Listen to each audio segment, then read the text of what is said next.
सभी 160 शब्द प्रति मिनट की गति के लिए तैयार हो जाइएगा। यह आनंद आशुलिपि मासिक पत्रिका के जो हमारी सीरीज चल रही है, प्रतिलेखन संख्या 17 और 18, अंक 1। रेडी?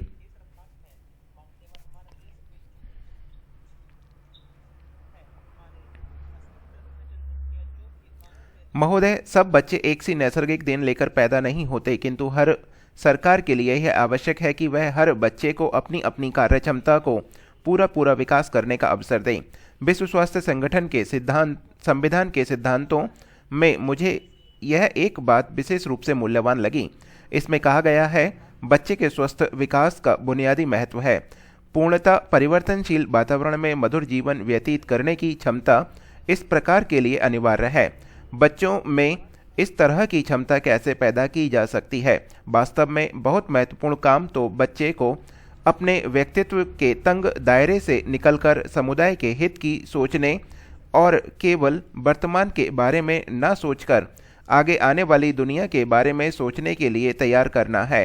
हर एक जीवित प्राणी के लिए आदर उत्पन्न करना आवश्यक है। इसका अर्थ उस हर वस्तु का आदर करना है जिससे स्वस्थ और जीवन चलता है। इसका अर्थ वायु, जल और पृथ्वी जैसे जीवनोपयोगी तत्वों का भी आदर करना है।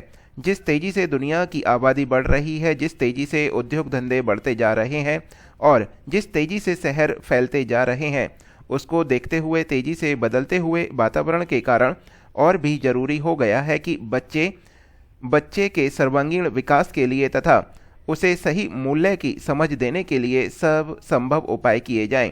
विश्व स्वास्थ्य संगठन के सिद्धांत के पूर्व कथन में स्पष्ट कहा गया है कि सफलता केवल विशेषज्ञों के काम करने से ही नहीं मिल सकती, बल्कि बहुत कुछ प्रतिबद्ध जनमत पर निर्भर है।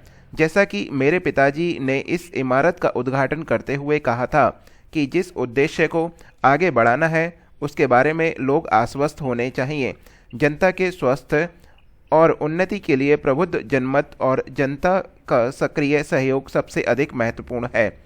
प्रबुद्ध जनमत अब केवल ऐसे मामलों तक ही सीमित नहीं रह सकता जो व्यक्तिगत सार्थकता दिखाते हों। व्यक्ति को सामूहिक या सामाजिक भलाई को सार्वजनिक प्राथमिकता देने की शिक्षा दी जानी चाहिए। सामूहिक हित के लिए हम केवल अपने प्रति ही जवाबदेह नहीं, बल्कि कल आने वाले समाज के प्रति भी उत्तरदायी हैं। विकासशील देशों के अपने सार्वजनिक स्वास्थ्य को सुधारने में अंतर्राष्ट्रीय सहयोग का बहुत बड़ा हाथ है।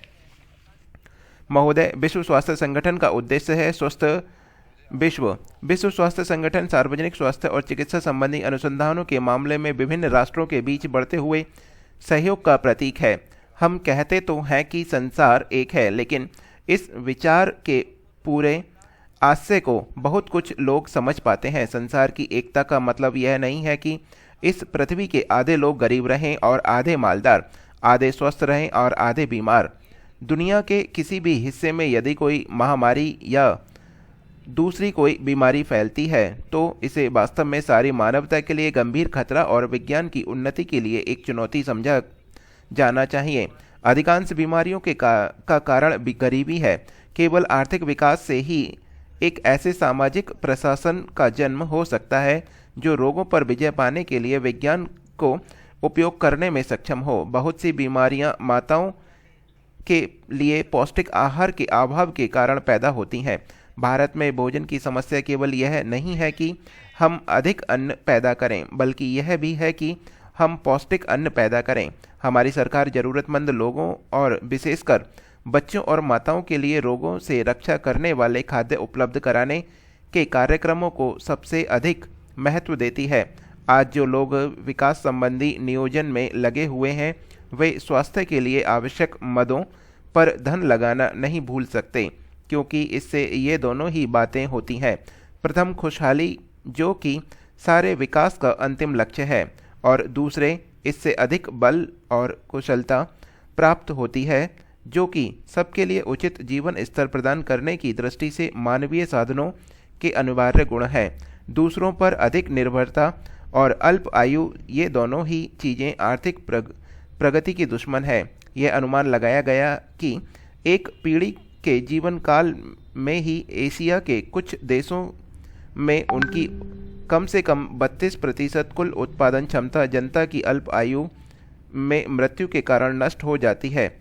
स्वास्थ्य, शिक्षा, मनचाहा रोजगार हर बच्चे का अधिकार है, किंतु धूप और हवा, पानी और खाने में से उसका कितना हिस्सा है यह उसके माँ बाप की आर्थिक स्थिति के कारण सीमित हो जाता है। हम यह समझते हैं कि इस अन्याय को समाप्त करना सरकार का कर्तव्य हो जाता है।